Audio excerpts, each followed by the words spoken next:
Hello there, spring is in the air and Delhi seems to be making the most of this good season. The last week there were so many events that it looked like the entire city was celebrating this good fortune. And as always on Colors of India, we bring you the very best. Here's a quick look at what's in store. Kathak meets ballet. Turkish band comes to town. And experiencing Odyssey. The Nritya Katha Ballet Festival kick-started and once again Tagore was the key. The event had a mix of Eastern and Western tradition and of course a full audience.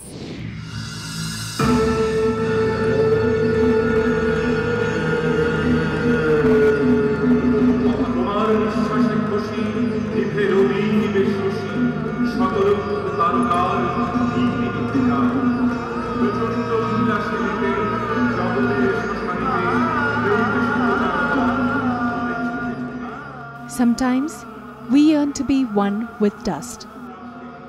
It is in this ecstasy that we find satisfaction. When the barrier between the self and beyond the self vanishes, that is when the divine spark within an individual arises. This was the thought behind the ecstatic dance performance that mesmerized one and all.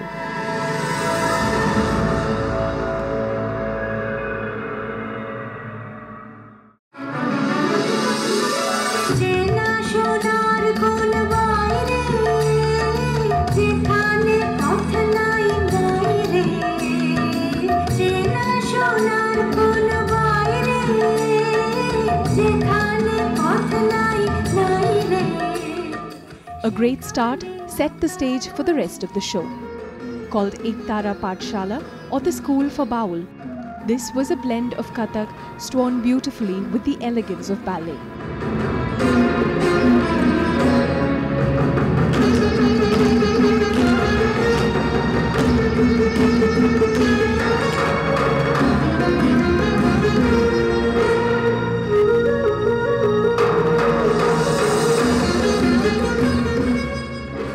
Ektara Pathshala was an attempt to recreate the philosophy of Baul with Ektara, the one-stringed instrument, reflecting the simplicity of the Baul lifestyle.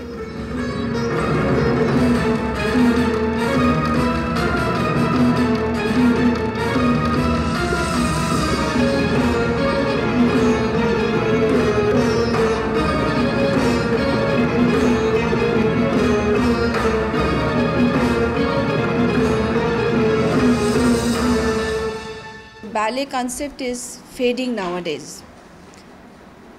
So our concept is if it can revive again. That's why we are starting this festival. This is the first year and we are concentrating only on ballet.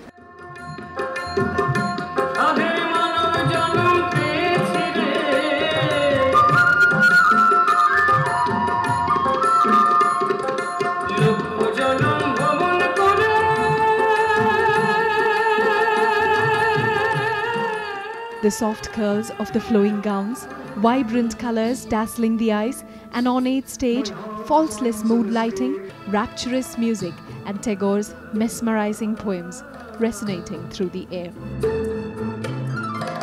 This was a visual treat, to say the least.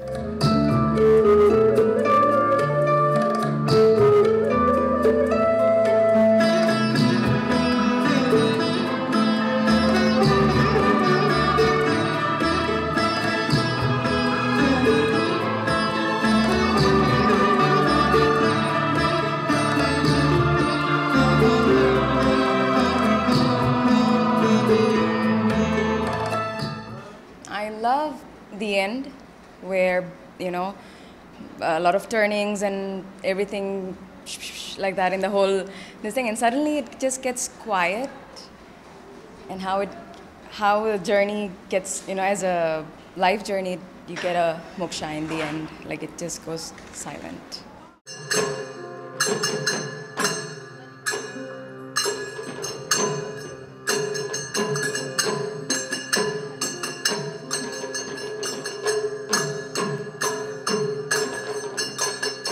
Kathak Kartak ballet was followed by Amader Jatra Holo Shuru, based on a poem by Tagore, written during the India-Bangladesh partition. The act reflected the mood and the spirit of the lyrics with original Bengali words and music.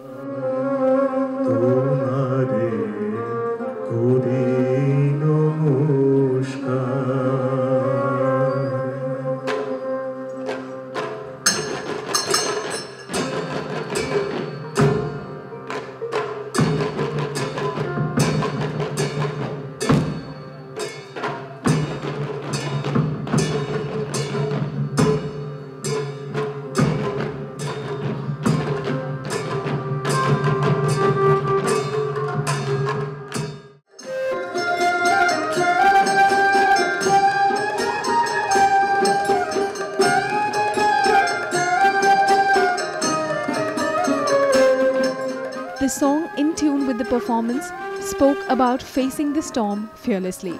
This performance saw a glimpse of authentic Manipuri dance, which included Jagoi and Cholom.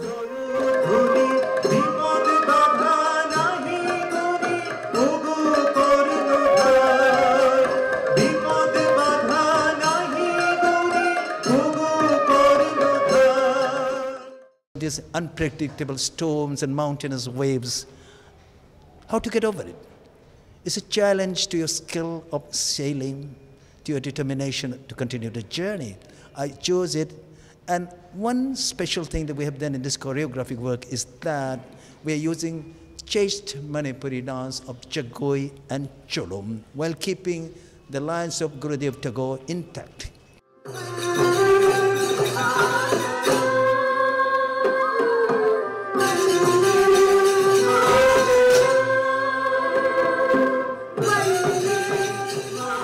The last performance was a fitting finale. The piece was based on the poem that has inspired generations, Vande Mataram. The driving force of this recital was the use of kartal, which reflected the mood of the poem. An energetic performance that ended with a rapturous applause.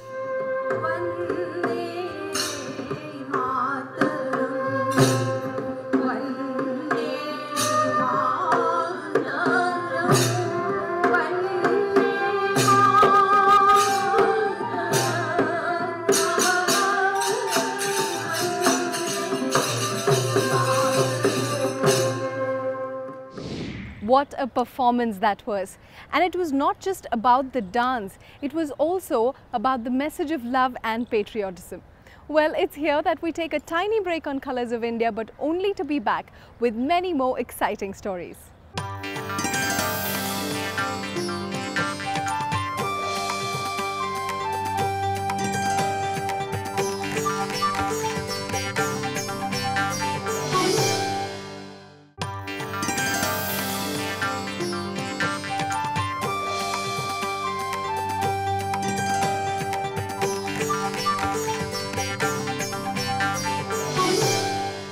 Welcome back. The Indialog Foundation brought to Delhi some delightful happenings from the Turkish world. It was a 3-day event, and understanding Turkey could not have been simpler.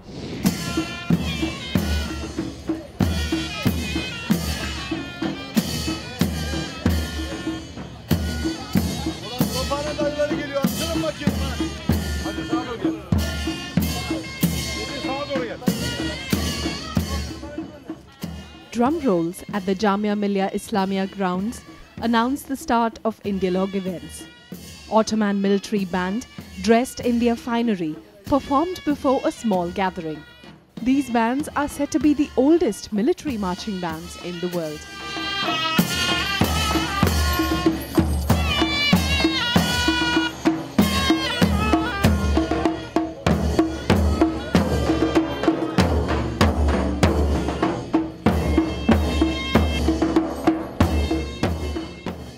The team we are having here is a traditional military band, army band. Our ancestors, Ottomans, used to play such kind of music to motivate them when they used to go for war. So since then, the instruments have been played by them. And this is just something symbolic, so we just wanted to display how it is related to Turkish culture, and therefore they are here.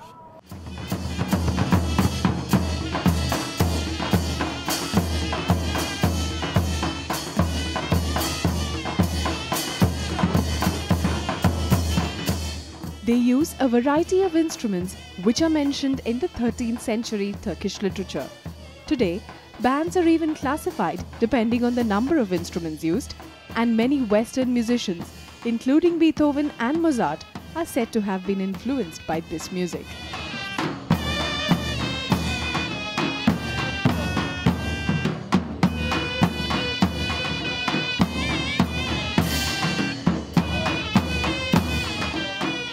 This is Ottoman Empire music team. When Ottoman Empire goes to war, playing this music.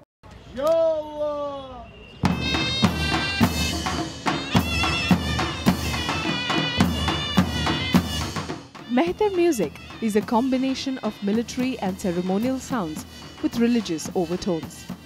In modern Turkey, the band continues to be an example of heroism and a reminder of Turkey's imperial past.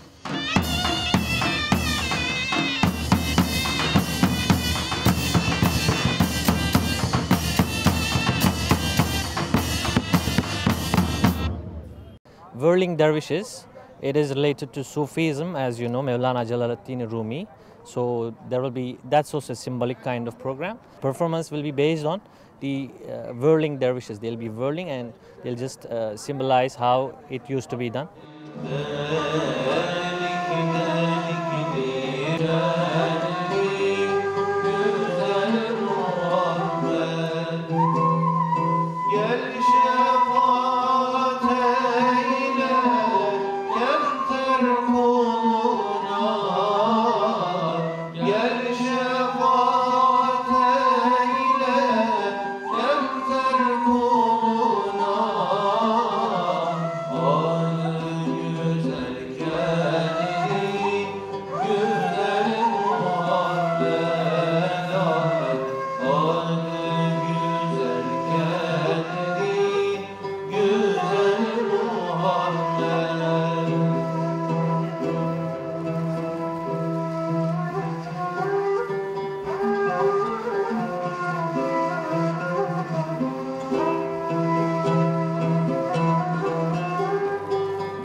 Whirling dervishes, a symbol of Turkey's Sufi philosophy, was also a part of Indialogues. Sufi whirling is a form of sema or physical meditation where the semizan forgoes his ego like the black coat that he sheds. He slowly begins to whirl, keeping in tune with the music, his right hand pointed towards the skies and his left towards the earth.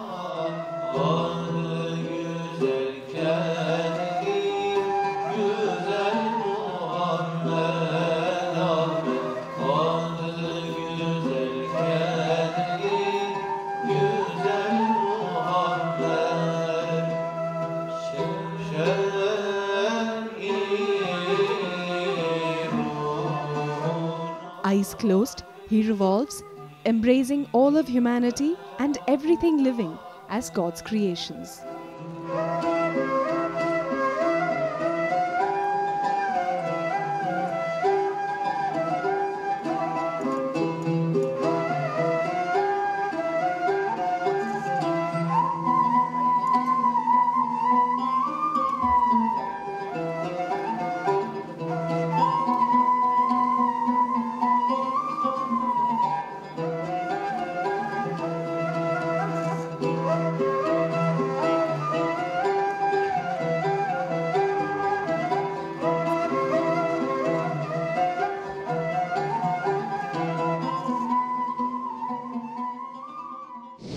Witnessing such traditions, one feels that all is not wrong with the world after all. Well, recently, Canadian-born artist Blake Ward's world-renowned sculpture exhibition titled Fragments was brought to Delhi. Here's the quick look.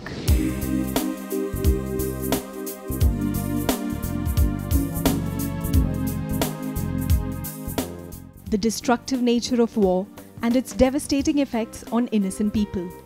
This was what Blake's sculptures were all about. The deconstruction of human forms was done on purpose for a deliberate impact.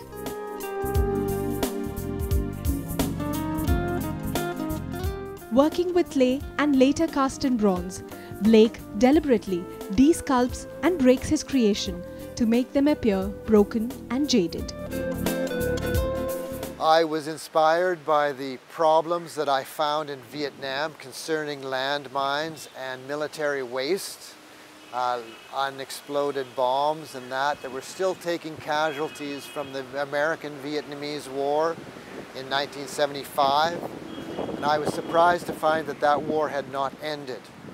Therefore, I originally did this as protest work, and I went from the idea of protest to the idea of trying to provide some sort of solution. Blake's fragments don't represent the gods or great heroes. These bronze faces are as anonymous as the civilian casualties in a war.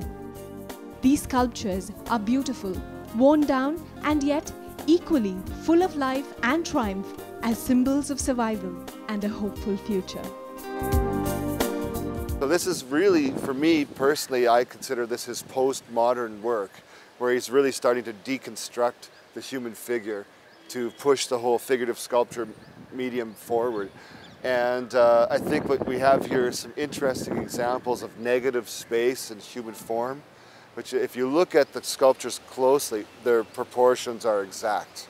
They're at a different scale, but they're exact. But it's the pieces that are missing that I think are the most interesting. For activists working to remove the scourge of landmines in developing countries, these sculptures have become symbols of hope. And furthermore, fragments sculptures have succeeded in clearing several minefields, saving countless lives. Beautiful and deep. Moreover, these works makes one rethink the whole concept of the beautiful. Well, it's here that we take a tiny break on Colors of India, but only to be back with more interesting stories on the other side.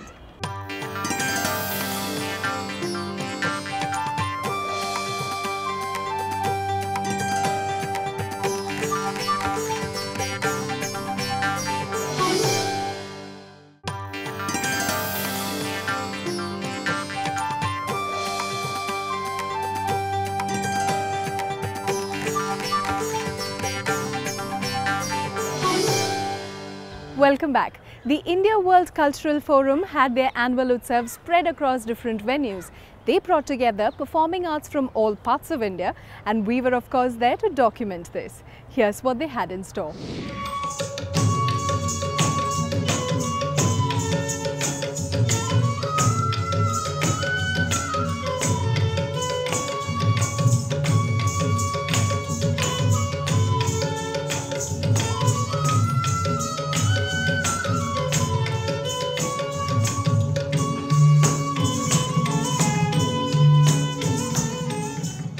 The attic in Connaught Place is a rather intimate venue.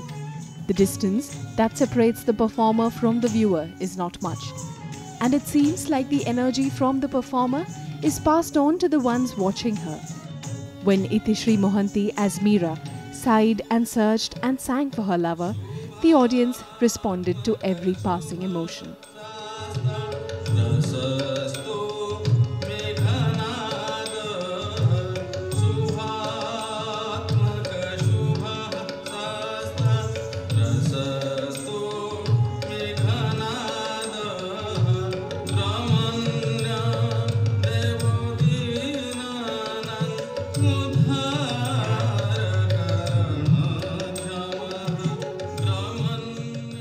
Traditionally a temple dance form, Odissi retains this bhakti aspect of dance. Meera was the Naika in Itishri's performance.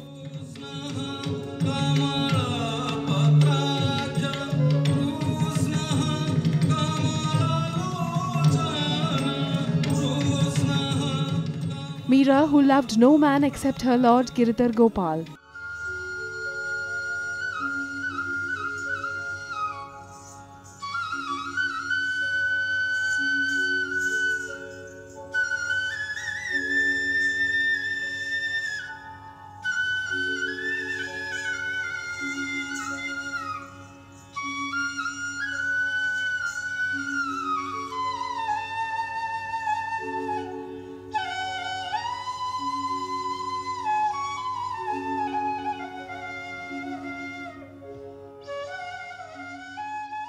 Meera, who cared little about what the world thought of her.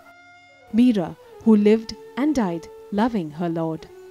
Meera, a symbol of bhakti, a symbol of Odyssey.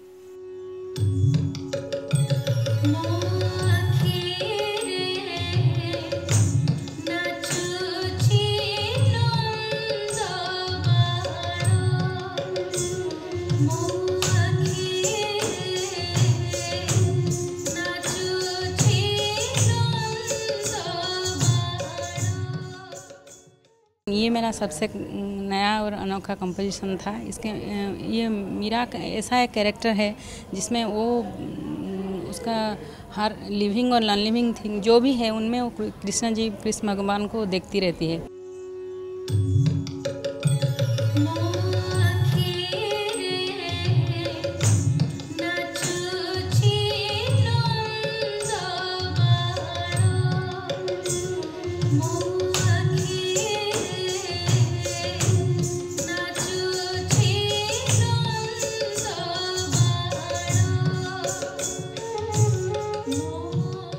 Itishri's performance was lyrical and graceful, and she emoted various bhavas, making us feel that it was more of an anubhava than an abhinaya that we were witnessing.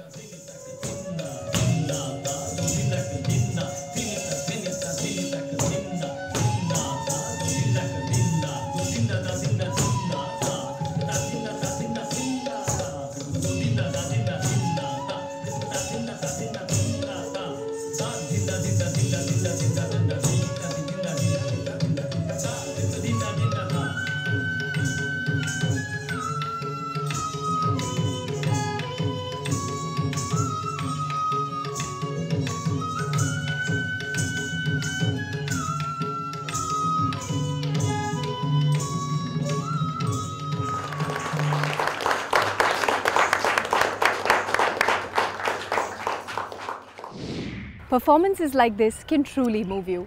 Now, a painting is most often an expression of a mood or an emotion, while a photograph is capturing the moment in split seconds. But Tritankar Biswas's exhibition of paintings was one that did justice to both these philosophies.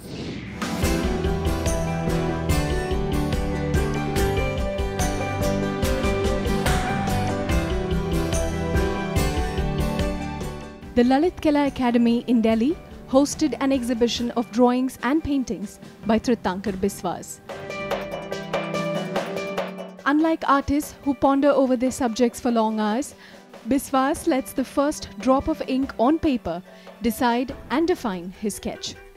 He is quick with his artwork, and the speed of his brush strokes can be seen in the motion-arrested form of his subjects.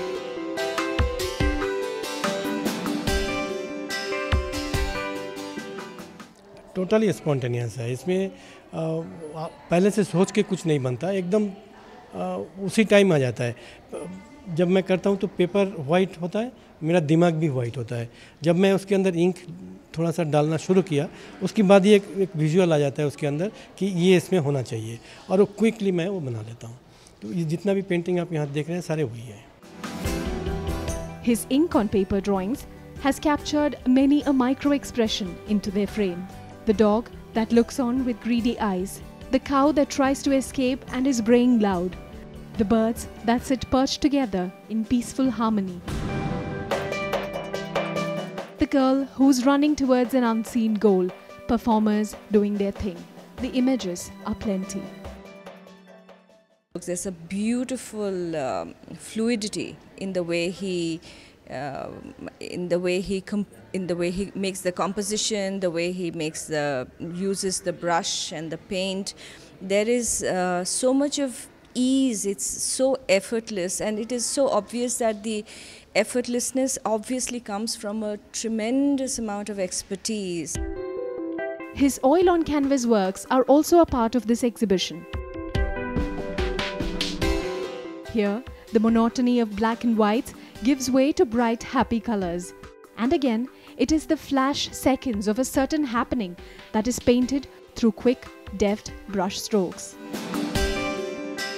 His realistic approach to art is something that cannot escape one's eyes. The most common sights become his subjects, And always, it is with the fluidity of their movements that they are frozen on canvas.